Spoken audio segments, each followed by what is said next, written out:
I found a pair of men's shoes in my closet. And they weren't mine. At first, I thought maybe I was losing it. I mean, who else could have left them there? I live with my wife, Jenna. We don't have guests over often, and no one else has a key to our apartment. But these shoes? Size 11 Nikes. I'm a 10.5 and wear boots most days. They were too clean to be mine. Too new. Too fresh to belong to anyone we knew. I stood there, frozen, in front of the closet, holding those damn shoes like they were some kind of alien artifact. The shoelace is still factory tied. It was so off. And yet, the smell of cheap cologne hit me like a wall. Not mine. Not anything I own. My stomach dropped. I know people say your gut tells you before your brain does. Mine screamed. I walked into the living room, where Jenna sat casually scrolling through her phone, sipping her matcha like it was any other day. I asked her, calmly, too calmly, whose shoes are those in the closet? She looked up like I had just asked the most random question in the world. What shoes? That moment. Her face, her eyes, the half-second delay in her answer, everything shifted. And suddenly, I realized something I had never wanted to admit before. There was someone else. And I was about to find out everything. Jenna laughed. Actually laughed. Not a loud laugh, not a real one, just that uncomfortable chuckle people do when they're trying to buy time. Oh, those? She said, standing up a little too quickly. They're probably from when my brother stayed over last month. Remember? Her brother? Kyle? I remembered Kyle visiting. 6 months ago. He lives 2 states away, has size 13 feet, and wears Converse. I remembered because he never takes them off in the house, which Jenna always hated. But I played along. I nodded slowly. Right. Kyle, I said, not believing a single word. She relaxed. She thought I bought it. I could see it in the way her shoulders dropped and her breath evened out. She walked back to the kitchen like nothing had happened. But in my head, something snapped. I didn't say anything else that night. I needed to think. Needed to confirm that what I felt wasn't just paranoia. So I did what any desperate, suspicious husband would do. I started looking for more signs. I remembered how she used to keep her phone on the table. Lately, it was always face down. She started showering with the door locked. She changed her passcode 2 weeks ago, told me it was for security reasons. I checked her car the next morning while she was in the shower. In the back seat, beneath the yoga mat, I found a crumpled receipt. 1 iced coffee, 1 black Americano. 2 drinks. 1 name. Not hers. The name on the cup? Matt. I didn't know a Matt. But apparently, she did. I spent the next 3 days in a haze of doubt and paranoia. I wasn't eating. Barely sleeping. Every little thing Jenna did seemed calculated. Every smile too forced. Every excuse too smooth.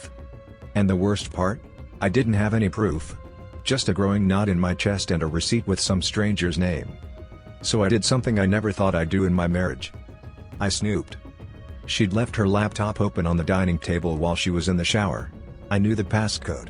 She used her birthday for everything, March 3, 1989. Stupid, I know. But it worked. I opened her browser. First thing I saw? A recently visited tab, best discreet hotels near downtown. My heart pounded. I checked her email next. That's where it all clicked into place. There were no love letters. No confessions. But there was a confirmation email. A booking at a boutique hotel, for Tuesday afternoons. Repeated bookings. Same room. Jenna works from home on Tuesdays. Always tells me she needs space to focus. I never questioned it. Until now. I stared at the screen, hoping I was wrong. That maybe there was an explanation. But the sender's email read, matt.b@gmail.com. And the subject line? Can't wait to see you again next week, red heart emoji. My hands were shaking. I copied the email. Took photos of the receipt. I even screenshot the hotel reservation. But the worst part wasn't the betrayal. It was that deep, aching realization. She didn't even care enough to cover her tracks. I didn't confront her. Not yet. I needed more. I needed to see it with my own eyes. Tuesday came. She kissed me goodbye like she always did when I left for work. Said she had a packed day of client calls. Her voice didn't even tremble. It was like lying had become second nature to her. I didn't go to work. Instead, I drove to the hotel from the email. A little boutique place tucked between a florist and a sushi restaurant downtown. I parked across the street with tinted windows and a coffee I couldn't drink. My hands were sweating. My heart felt like it was trying to punch its way out of my chest. At 11:12 a.m., I saw her. Jenna. Wearing the same cream-colored coat she always wore when she wanted to look professional. Her hair done. Makeup subtle but perfect. She looked beautiful. Too beautiful. And she wasn't alone. A man got out of a silver BMW and wrapped his arm around her waist like it was his. They kissed. Right there on the sidewalk. Like it was nothing. Like I didn't exist. I couldn't move. Couldn't breathe. Couldn't believe that the woman I built a life with was standing 10 feet away from me, kissing another man. They went inside. I sat there for almost 2 hours, staring at the hotel entrance like it might spit them out and erase what I just saw. But the door didn't lie. And neither did the time-stamped photos I took with my phone. It was real. She was cheating. And I had proof. The next step? I had to decide whether I wanted to burn it all down. Or wait and make it hurt. When she came home that night, everything was exactly the same. Except for me. She tossed her bag on the couch, gave me a tired smile, and said, "Ugh, back-to-back calls all day." My head spinning. I looked up from my book, smiled back, and said, "Rough day?" She nodded. "You have no idea." Oh, but I did. I knew she'd spent her day wrapped in hotel sheets with Matt, the mystery man with the BMW. I knew what back-to-back calls really meant. And still, I played along. Not because I forgave her. Because I wanted to see how far she'd take it. I became a different man that week. Colder. Quieter. But not enough for her to notice. I was watching, not reacting. Calculating. I dug deeper into her life. Checked our shared bank account. She'd been withdrawing small amounts of cash every week, enough to avoid suspicion, but consistent. I looked through our shared calendar, empty Tuesday blocks marked as deep work time. Every piece fit into place. Then, I did something petty. I created a fake email account and messaged Matt. Nothing crazy. Just, "Does Jenna's husband know about you?" I didn't sign it. Didn't say anything more. Just that. 2 days later, Jenna was on edge. Kept checking her phone. Quiet during dinner. Said she wasn't feeling well. Went to bed early. And for the first time in weeks, I slept like a baby. Because now, the seed was planted. And the real game had begun. Thursday morning, Jenna was already up when I came into the kitchen. She had her phone clutched tightly in her hand, staring at it like it had just cursed her out. She looked pale. Uneasy. I poured my coffee like nothing was wrong. She jumped when I said, "Morning." She forced a smile. "Hey. Sorry, I didn't sleep much." "Nightmares?" I asked, keeping my tone light. She hesitated. "Yeah. Something like that." I watched her as she sat at the table, pretending to scroll. But I could see her thumb barely moving, like she wasn't really reading. She was waiting for something. Waiting for him to respond. I almost felt bad. Almost. But then she said it. The words that made my blood boil. "Babe, has anyone weird contacted you lately? Like, spam or anything?" I nearly choked on my coffee. "No, why?" She shrugged, way too casually. "Just. I've been getting strange emails. I think my info got out somewhere." Boom. There it was. The panic. She was starting to feel the heat, and now she was testing the waters. Trying to see if I knew anything. I played dumb. Shrugged. "That sucks. Probably some scam." She nodded, eyes still glued to her phone. I knew she was texting him. I imagined the message. "Someone messaged Matt. I think it's him. Be careful." Let her scramble. Let them both spiral. I wasn't done yet. I had one more move to make, one that would make it impossible for her to lie her way out. And I planned to do it on the one day she would never expect. Our anniversary. Our anniversary was always a big deal for Jenna. She loved planning it months ahead. Dinners, little surprises, that perfect Instagram-worthy moment. This year, I barely said a word. No flowers, no fancy reservations. Just a quiet dinner at home. She looked puzzled when I told her, but I could see it in her eyes, that flicker of suspicion. Maybe she was starting to realize I knew something was wrong. That evening, I cooked her favorite meal, poured wine, and tried to act normal. The whole time, I was waiting for her phone to buzz, waiting for that secret message from Matt. Sure enough, around 8:15 p.m., she excused herself to the bathroom and texted. I stood just outside the door, pretending to be lost in thought, but every word on that screen burned me inside. She wrote. "We need to talk. He's acting weird. He thinks my husband's suspects." That was it. The perfect opening. I texted Matt from the fake account again. "If you really love her, meet me tomorrow. We need to clear this up." Jenna came back, smiling but tense. We ate in silence. The air was thick with things left unsaid. That night, I didn't sleep. I was waiting for a reply. Waiting to see if Matt would take the bait. And when my phone finally buzzed at 2 a.m., I knew the game was about to change. The message was short. No emojis, no nonsense. Just cold, direct words from Matt. "Fine. Where and when?" I stared at my screen, heart racing. This was it, the confrontation I'd been waiting for. But part of me was terrified. What if I couldn't handle the truth? What if this destroyed everything? I replied with an address to a small coffee shop halfway between our homes. A neutral place, public enough to keep things from getting ugly, but private enough to hear the truth.